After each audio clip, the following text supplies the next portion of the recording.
The kitchen, with its sunlit tiles and aroma of stew simmering, felt far less inviting than it used to.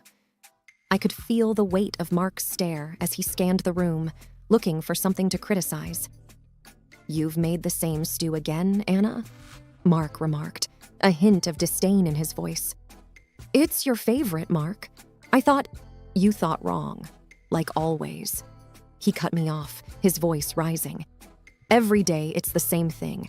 I come home after a long day, hoping for something different, something better. But all I get is this monotony." I bit back a retort, looking down to hide the hurt in my eyes. "And what have you done all day, Anna?" He prodded further. "Sitting around, chatting with your friends on the phone, I bet. You're just a sponger, Anna." I felt my face flush with embarrassment and anger. Before I could respond, Sarah entered the kitchen. The hope I harbored, that she'd be my ally in these moments, quickly vanished when she spoke.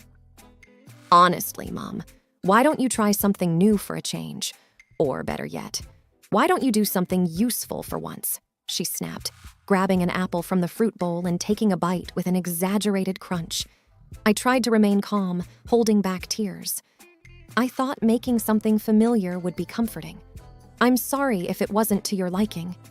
Sarah scoffed, looking eerily similar to her father in that moment. "It's not about the food, Mom. It's about how you just exist in this house, like a piece of furniture." Feeling cornered and overwhelmed, I mustered up the little dignity I had left. "I've always done my best for this family. Maybe one day you'll see that." Mark chuckled darkly. "Oh, Anna, always playing the victim. You know, maybe if you had a father growing up, you'd know how to be a better wife and mother." I gasped, shocked at his cruel words. The sting of his remark hit deep, reminding me of the father-shaped void in my life. Sarah, echoing her father's sentiment, added, "Maybe then you'd be less of a burden." Feeling the weight of their combined disdain, I took a deep breath. "I'll be in my room. Dinner's ready whenever you want it," I said quietly, leaving the kitchen and praying for the strength to endure another day in this crumbling facade of a family. Days turned into weeks, and the atmosphere at home remained tense. Sarah was out more often than not, and when she was home, she spent most of her time locked in her room. Mark, on the other hand, became increasingly distant, coming home late from work and sometimes not at all. One day, as I was heading to the local market, I saw something that stopped me in my tracks. Just around the corner from our home, there was Mark, laughing and talking with a younger woman. They seemed close, too close. Their body language spoke volumes. I watched, hidden behind a tree, as they shared a tender kiss. The air felt heavy, and my heart raced. This was my husband, the man I had given my life to, and here he was, betraying our vows. The weight of this realization made my knees weak, and I quickly turned and headed home, my mind racing. As soon as I entered the house, I was met with Sarah's cold stare. "Where were you?" "Took you long enough," she commented snidely. "I saw your father," I replied, trying to maintain my composure. "Oh, with his secretary. I've known for months. But who cares? At least he's happy." She shrugged, revealing her knowledge of the affair with such nonchalance that it felt like another blow. I felt numb. My own daughter knew and didn't care. "Sarah, how could you hide this from me?" She rolled her eyes. "Because it's none of my business, or yours for that matter. Maybe if you were more interesting or tried harder, he wouldn't need someone else." The pain of her words was sharp, but I was determined not to let her see me crumble. "Your father and I are going to have a talk when he gets home." She smirked. "Good luck with that." Hours seemed to drag by. When Mark finally walked through the door, he looked surprised to see me waiting for him. "Anna, what's this all about?" "Who is she, Mark?" I demanded. He hesitated, looking momentarily caught off guard, then sighed. "I was going to tell you, Anna. It wasn't the right time." "So there's a right time to tell your wife you're cheating on her?" My voice cracked despite my best efforts to sound strong. Mark rubbed his temples. "Look, Anna, things haven't been great between us for a long time. She makes me feel alive again. I felt like I was being torn apart. And what about me, Mark? What about our marriage? Our family?" "It's not just about you, Anna," he shouted back. "It's about me and what I want. Maybe if you'd been more supportive or understanding, things would be different." The weight of everything crashed down on me. The loveless marriage, the estrangement from my daughter, and now, the final blow, Mark's betrayal. But I wouldn't let them see me broken. "I've done nothing but support this family," I whispered, feeling tears sting my eyes. "But I won't be your doormat any longer, Mark. I want a divorce." His face paled. "You can't be serious." "Watch me," I replied, gathering a newfound strength from deep within. The atmosphere was thick with tension. Mark looked at me, truly seeing me for the first time in what felt like years. He didn't say anything more. He just turned and went to our room. I looked around the house where I had spent the best years of my life, and realized that it wasn't my home anymore. The final straw had been drawn. It was time for a change. Moving into my mother's old house wasn't easy. The memories of her surrounded me, and sometimes I felt her presence so vividly it was as though she was still with me.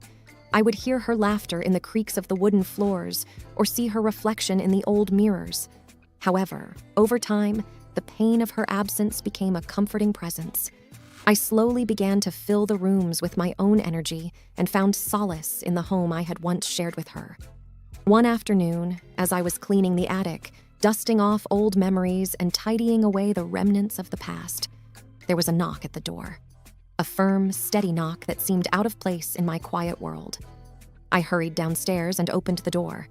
Standing there was an elderly man, dressed in a finely tailored suit, looking a little out of place amidst the simplicity of the neighborhood. "Can I help you?" I asked, a bit puzzled. The man cleared his throat. "Are you Anna?" I nodded. "Yes, I am. Who are you?" He took a deep breath. "I'm Richard. I knew your mother. We were close once." I looked him up and down, searching my memories for any mention of a Richard. Nothing came up. "I'm sorry, but I don't recall my mother mentioning a Richard." He looked pained but nodded. "She wouldn't have. Our parting was not amicable. I'm actually your father, Anna." The world around me seemed to blur, and I stumbled back a step. "What? That's impossible. My mother would have told me." Richard's eyes softened, filled with a mixture of pain and regret. "She had her reasons, Anna. I wish she had told you, but she chose to keep it from both of us." I felt a rush of anger. "And why should I believe you?" Richard sighed and reached into his coat pocket, pulling out an old photograph. It was a picture of a young couple, very much in love. The woman was unmistakably my mother, and beside her was a younger Richard. They looked happy, their smiles genuine. "I kept this with me all these years," he whispered, handing it to me. The photograph felt heavy in my hands. "Why now? Why come here after all these years?" Richard looked down, a tear escaping his eye. "When I learned about your mother's passing, I started looking for you. I wanted to know my daughter." I leaned against the doorframe, feeling overwhelmed. "This is a lot to take in." He nodded. "I know, and I'm sorry for dropping this on you so suddenly. I wanted to meet you, get to know you." I looked into his eyes, searching for sincerity. They were the same shade as mine, a fact that didn't escape me. After what felt like hours, I nodded slowly. "Okay, come in." Richard smiled, relief evident on his face. "Thank you, Anna." As we sat in the living room sipping tea, Richard told me stories of his time with my mother, how they had met, the adventures they had shared, and the love they had felt. It was a bittersweet experience, hearing about the life my mother had before me. But with every word, the reality of Richard's claims solidified. By the end of the evening, as the sun set, casting a golden hue over the room, I felt a connection with Richard. He was a part of my history, a missing piece in the puzzle of my life. As he left, Richard turned to me, his eyes filled with hope. "Can we meet again?" I nodded. "Yes, I think we can." The door closed behind him, but a new chapter in my life had just begun. The days that followed were a whirlwind of emotions. I'd wake up in the mornings, sometimes thinking it was all a dream. The father I'd never known was now suddenly a part of my life, and each day brought new revelations. Richard would visit often, sharing tales of his family, of the world he came from, a world of affluence and privilege. I learned that he was a successful businessman, having built a vast empire over the years. Despite all his success, he often mentioned a void, a piece of him that always felt missing. One day, as we sat on the porch sipping on lemonade, Richard turned to me, a contemplative look in his eyes. "Anna," he began, "there's something I've been thinking about. I want to meet Sarah, my granddaughter." I hesitated. Sarah hadn't been in touch since I left, and the thought of reconnecting with her felt daunting. "Richard, I don't know. She's changed, and our relationship is strained." He placed a reassuring hand on mine. "I understand, but I want to at least try, for both of us." I took a deep breath. "Okay, but we should plan it out. It won't be easy." Richard's eyes twinkled with mischief. "How about a little act? I've got an idea." Intrigued, I leaned in closer as he whispered his plan. The next day, Richard showed up at my doorstep in a battered old truck, wearing a shabby suit that looked like it had seen better days. I tried to stifle a giggle as he struck a pose. "Well, what do you think? Convincing?" I laughed. "Very. But what's with the truck?" He grinned. "Part of the plan. I thought it would be fun to show up as a poor, old truck driver, finally reuniting with his long-lost daughter." I nodded in agreement. "It's perfect.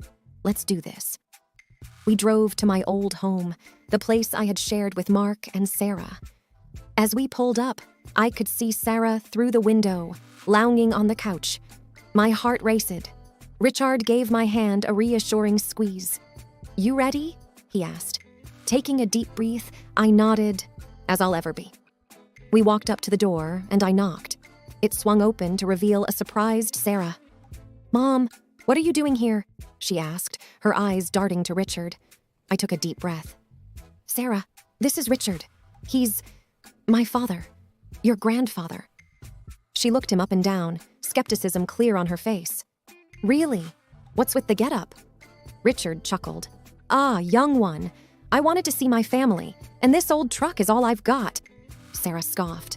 "Typical. Well, if you were rich, maybe I'd consider calling you Grandpa." I felt a sting at her words, but Richard just smiled, playing along. "Oh, I wish I had more to offer, but all I have is love and some old stories." Mark then appeared, his gaze shifting between me and Richard. "What's this about?" he grumbled. Before I could reply, Richard stepped forward, extending a hand. "Hello, son-in-law. I'm Anna's father. Just thought I'd come by and see the family." Mark looked at the outstretched hand with disdain. "We don't need more freeloaders." I felt anger rising, but Richard gave me a calming look. "It's all right, Anna. We tried." Sarah, seeing an opportunity, smirked. "Yeah, Mom. Why don't you two go back to where you came from?" Tears welled up in my eyes. "All right, Sarah, we'll leave." As we walked away, Richard whispered, "Don't worry, it's all part of the plan." Weeks after moving into the mansion with Richard, the doors of the grand home swung open to Mark and Sarah, who seemingly showed up out of the blue. The transformation of the mansion's interior was astonishing. Lavish furnishings, pristine marble floors, and artwork that told stories of eras gone by. But the most significant change was in me. The once broken, downtrodden Anna had been replaced by a woman of grace and confidence. Sarah was the first to speak, her voice quivering with a mix of awe and desperation. "Mom, look at this place! Think of what you can do for me now, for my future!" Mark, ever the manipulator, tried a softer approach. "Anna," he said, placing a hand on my arm. I recoiled instantly. "For old times' sake and for Sarah, can't we just put everything behind us?" I looked into the eyes of the man I once loved, searching for a hint of sincerity. Instead, all I saw was greed. "Mark, your words might have swayed me once, but not anymore." Sarah, however, wasn't ready to give up. "All these years, you were just a burden, living off Dad. Now that you have this," she waved around, "you owe us, especially me." Mark chimed in, attempting to pacify the situation. "Sarah, let's not—" But she cut him off, her voice rising with every word. "No, Dad, she's been freeloading all her life. Now she needs to pay it back." My heart ached seeing the venom in my daughter's eyes, the daughter I raised with love and care. "Sarah, I always wanted the best for you. But this isn't the way. Richard, witnessing the entire scene, stepped forward, his presence commanding attention. Anna is my daughter, and this is her home now. She owes nothing to anyone. Mark, sensing he was fighting a losing battle, tried to save face. Anna, think about it. For Sarah's sake, we can start over. Sarah scoffed. Start over? I just want what's owed to me. I took a deep breath. This mansion, this wealth, it's not a ticket for redemption, Mark. And Sarah, it's not a bank for your entitlement. You both made choices, and now you'll have to live with them. Mark nodded, the weight of defeat evident in his posture. Sarah, on the other hand, was seething. This isn't over, Mom, she hissed, storming out of the mansion with Mark trailing behind. And as the grand doors closed behind them, I realized that even amidst all this luxury, the most valuable thing I had gained was the strength to stand up for myself. The nights after Mark and Sarah's visit were restless ones. Despite the soft, plush bed and the quiet stillness of the mansion, my mind kept revisiting our confrontation. The hurtful words, the raw emotions, everything played on a loop. It was on one such night that Richard knocked gently on my door. Anna, he began hesitantly, there's something I've been meaning to share. I sat up, sensing the gravity of the conversation ahead. Go on, I murmured, signaling for him to sit beside me. Richard took a deep breath. When your mother told me about you, she didn't just reveal your existence. She told me about Mark and how he treated you. I looked at him, a little taken aback. Why didn't you say something before? He sighed. I wanted to, but your mother made me promise not to intervene. She believed that you needed to find your own path, your own strength. A wave of memories flooded over me. All the times I had felt isolated and trapped in my marriage, wanting an escape. I whispered, "It was so hard, Dad." Richard placed a comforting hand over mine. I know, Anna, and it hurt me every day to stay away, knowing what you were going through. The room grew silent for a few moments, filled only with the weight of our shared pain. It was Richard who broke the silence. Your mother told me something else too. I turned to look at him, curious. What? About Sarah, how she was growing distant from you, taking after Mark. My eyes welled up at the mention of my daughter. She used to be my little girl, always clinging to me. I don't know when and how it all changed.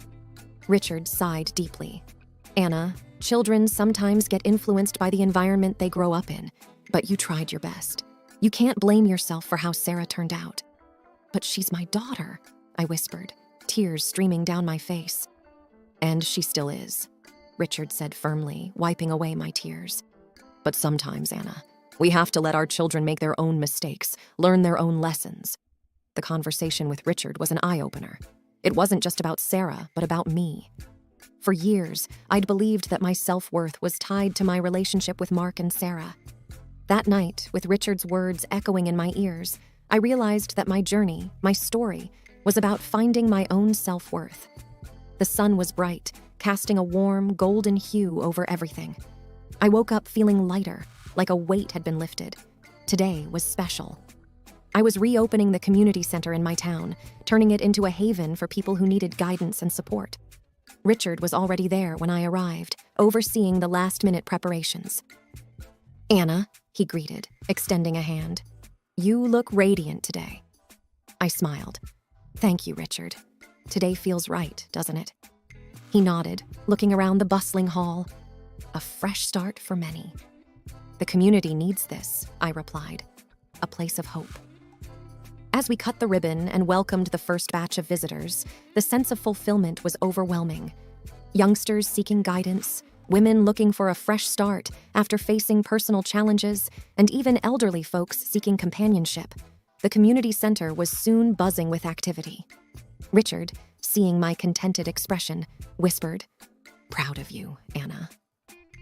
As days turned into weeks, the center became the heart of the community. Richard hosted personal development sessions, and I organized workshops, sharing my story, hoping it would inspire others to find their strength. One evening, as the sun set, casting the sky in hues of orange and pink, I stood at the balcony of the mansion, reflecting on the journey, the pain, the betrayals, the moments of despair, all leading to this moment of contentment. Richard joined me, his presence comforting as always. "You've come a long way, Anna," he said, looking into the horizon. "I have," I replied, "but I couldn't have done it without you." He smiled. "Here's to new beginnings." As we stood there, side by side, it was clear that the future was promising. The past was just that, the past. It was time for new memories, new experiences, and most importantly, new beginnings.